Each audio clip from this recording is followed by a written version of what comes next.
ठीक है, अब देखो ये क्या कह रहा है कि जो वेलोसिटी है किसी पार्टिकल की वो टाइम के साथ ऐसे डिपेंड कर रही है, वी बराबर 5 minus t. T equal to 0 पे कितनी है वेलोसिटी, 5 है। टी इक्वल टू 1 पे कितनी है वेलोसिटी, 4। समझ रहे हो, अरे टी इक्वल टू रखते जाओ और वेलोसिटी तुम्हें मिलती जाएगी। ठीक। पूछा distance covered by the particle in 10 second. कभी भी भैया डिस्टेंस पूछा जाए ना तो बहुत ज़्यादा सतर्क हो जाना। पहले तो देखो ये v क्या है, 5 माइनस टी लिखा हुआ है। अगर तुम ध्यान से देखो तो t इक्वल टू 5 सेकेंड पे वेलोसिटी 0 हो जाएगी तुम्हारी। इसी को बोलते हैं पॉइंट ऑफ डिफ्लेक्शन। जहाँ वेलोसिटी 0 हो जाए वहाँ से बॉडी टर्न हो जाती है। जैसे अगर मैं तुमसे बोलूँ t इक्वल टू 1 पे बताओ वेलोसिटी कितनी होगी, तो तुम बोलोगे भैया 1 रख देंगे, तो वेलोसिटी आ जाएगी 4 मीटर, प्लस का 4 मीटर पर सेकेंड। प्लस मतलब मान लो इस डायरेक्शन में, तो इस डायरेक्शन को पॉजिटिव एक्स के कंसिडर किया तो इधर की ओर है। अगर मैं कहूँ टी इक्वल टू 6 पे बताओ, तो टी इक्वल टू 6 पे वेलोसिटी आ जाएगी बच्चों, जैसे ही 6 रखोगे तो माइनस का 1 मीटर पर सेकेंड। माइनस होगी तो 1 मीटर पर सेकेंड। माइनस क्या बता रहा है, सिंपल अपोजिट डायरेक्शन। मतलब पहले गाड़ी ऐसे चल रही थी, अब ऐसे चल रही है। ठीक है, ओके, ठीक, समझ गए हम, है ना। ओके भाई, अब अपन का भैया एक क्वेश्चन देखना है और क्या करना है, इंटीग्रेट वगैरह करना है जो भी हमसे पूछा गया। हमसे पूछा है क्या, डिस्प्लेसमेंट। तो हमको पता है, क्या पता है कि वेलोसिटी होता है D x by D T, कितना 5 माइनस टी। तो हमें एक्स चाहिए ना, तो डी एक्स बराबर 5 minus T into D T, यानी इंटीग्रेशन ऑफ वेलोसिटी गिव्स क्या, डिस्प्लेसमेंट। ये क्या होता है, डिस्प्लेसमेंट होता है, डिस्प्लेसमेंट। डिस्प्लेसमेंट समझते हो। अगर मैं पूछूँ एक पार्ट, ये जगह ए है, ये पोजीशन बी है, ये पोजीशन सी है। गाड़ी यहाँ से यहाँ तक गई और फिर यहाँ से यहाँ तक गई। इनिशियल पोजीशन ए और फाइनल पोजीशन सी। तो डिस्प्लेसमेंट कितना होगा, तो तुम बोलोगे भैया ए सी इज द डिस्प्लेसमेंट, यही तो बोलोगे। तुम सिंपल इनिशियल और फाइनल पोजीशन देखोगे बस। अगर मैं तुमसे पूछूँ डिस्टेंस क्या होगा, तो डिस्टेंस तो ये भी है पूरी, साथ साथ आधी ये भी है। तो डिस्टेंस की जगह क्या लिखोगे, A B plus B C, क्या है डिस्टेंस।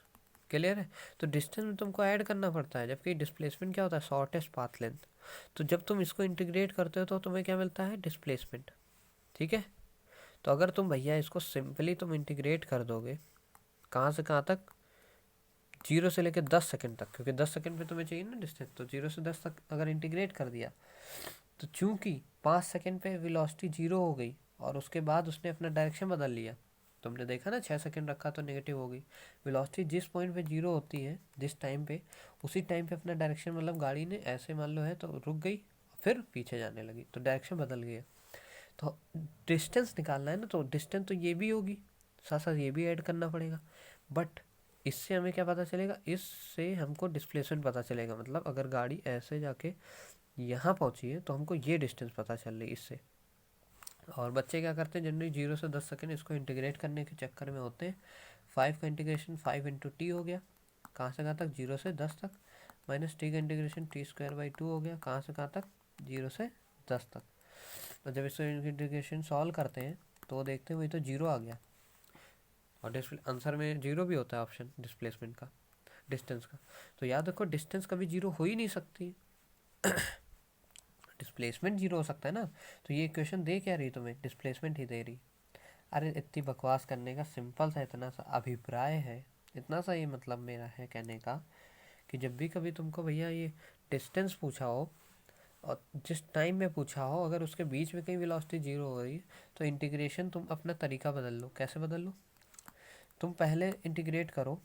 देखो इंटीग्रेट तो 5 माइनस टी को ही करना है। पहले तुम 0 से 5 सेकेंड तक इंटीग्रेट कर लो 5 माइनस टी को, 0 से 5 तक। तो तुम्हें 0 से 5 तक के बीच में डिस्प्लेसमेंट आ गया, यहाँ से यहाँ तक के बीच में। रुको बताता हूँ, ए बी और फिर ये सी, ऐसे। तो यहाँ से यहाँ तक के बीच का क्या आ गया, डिस्प्लेसमेंट। तो डिस्प्लेसमेंट तो ए और बी के बीच में यही होगा, ए और बी के बीच में डिस्प्लेसमेंट यही होगा। ए सी के बीच में डिस्प्लेसमेंट ये होता है 0 से 10। अगर हम देखते 0 से 5 में, तो हमें ये डिस्टेंस आ गई। ठीक, इसमें ऐड कर दो तुम minus times of 5 minus T का इंटीग्रेशन फ्रॉम 5 से 10 सेकेंड। क्यों? क्योंकि 5 से 10 सेकेंड में जो तुम्हें डिस्प्लेसमेंट मिलेगा यहाँ से यहाँ तक का, वो डिस्प्लेसमेंट नेगेटिव मिलेगा। क्यों नेगेटिव क्यों मिलेगा? भैया डिस्प्लेसमेंट वेक्टर क्वांटिटी होती है ना। तो जब तुम इधर गए, इस डायरेक्शन में डिस्प्लेसमेंट हुआ तो पॉजिटिव मिला तुम्हें आंसर रिजल्ट से, और जब तुम इधर जाओगे पीछे की ओर, मतलब कि इधर की ओर, तो डिस्प्लेसमेंट नेगेटिव मिलेगा ना। और उसको डायरेक्टली अगर ऐड कर दोगे तो जीरो हो जाएगा तुम्हारा, इसी वजह से जीरो आंसर आ रहा था। तो हमको माइनस टाइम्स कर देना है इसी का, मतलब 5 माइनस टी का नहीं, टी माइनस 5 का अब इंटीग्रेशन करना है 5 से 10 तक, और उनको जोड़ देना है।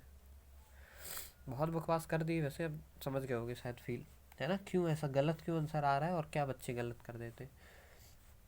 तो ये हो गया 5t minus T square by 2। Limit कहाँ से कहाँ तक? 0 से 5 तक। ओके 0 से 5 तक, प्लस ये हो गया टी स्क्वायर बाई 2 5 से लेके 10 सेकेंड, माइनस 5 इंटू टी कहाँ से कहाँ तक? 5 से लेके 10 सेकेंड। इसको सॉल्व कर लेना, 50 या 25 करके कुछ आंसर आएगा, इजी है। चाहे तो सॉल्व कर देते। 5 रखो, एक बार 5 रखोगे, एक बार 0 रखोगे तो ये हो जाएगा 25, माइनस ये हो जाएगा 5 रखोगे एक बार, ये तो 25/2 आ जाएगा, प्लस ये आ जाएगा, एक बार 10 रखोगे तो 100 हो जाएगा, 5 रखो 25 हो जाएगा, दोनों माइनस, 75/2 ये हो जाएगा माइनस का 25। तो ये तो मर गया, ठीक। माइनस का 25/2 प्लस का 75/2, तो ये हो गया 50/2। तो आंसर आ जाएगा 25 प्लस का। समझ रहे हो सॉल्व करने के बाद? अब आया आंसर। डायरेक्ट 0 से 10 तक तो नहीं इंटीग्रेट कर सकते थे, क्योंकि गाड़ी जहाँ से गई होगी वहीं पर आ गई होगी, तभी तो डिस्प्लेसमेंट 0 दे दिया 0 से 10 तक। तुम करके देखना वही आएगा। ओके, तो हमने क्या किया, इसको बीच में लिमिट्स में ब्रेक कर लिया। उस लिमिट में ब्रेक करना है जहाँ पर वेलोसिटी 0। ठीक, ओके।